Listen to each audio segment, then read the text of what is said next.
Perwisyo ang dala sa naguba nga tulay ngadto sa mga residente sa pipila ka barangay sa Upol, Misamis Oriental. Atong sayron ang detalye niini pinagi sa live report ni Cyril Chavez. Cyril. Sara, naglisod karon sa ilang adlaw-adlaw nga panginabuhian ang pipila ka mga residente sa pipila ka mga barangay sa Upol, Misamis Oriental human nga naguba ang tulay tungod sa pagdaot sa panahon.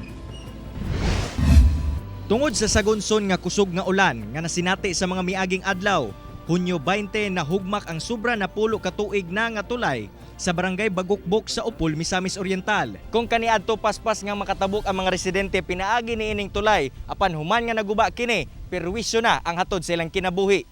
Ang maong tulay nagserbisyo sa 5 ka mga barangay sa Upol.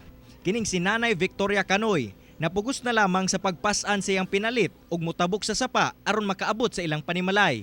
Kinihuman nga maglisod na sa paglabang sa sapa ang mga motor nga adunay kargang bugat. Purisyo kayo. Maintag maayo na kay aron nga may naong pag-agi ba.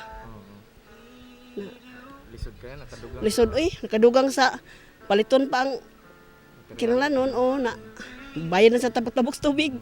Perwisyo sab ang gibati sa mga motorista nga adlaw-adlaw gatabok sa sapa tungod gawas sa posibleng maguba ang ilang sakyanan. Delikado sa butabok labi na og taas ang tubig. Stranded yun sir kay dako man kay diri ang kuan suba. Pareha atong miaging adlaw. Purisyo kaya ang mga motor. Kaya nang pag alsahon itong tabok dire. Purisyo yun sir kay magbaha di may katabok po jud eh. Mabili na motor sa tabok. Mahanlok bitag tabok og magbaha kay basig maanod po ta. Disgrasya na noon. Imbis nang inabuhi ta diya.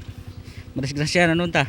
Sumala pa sa barangay nga nag-request na sila sa munisipyo og Kapitolyo nga i-reconstruct ang maong tulay. Hinuon, doon na nangabot ng mga materyales aron sugdan ang proyekto sa daling panahon.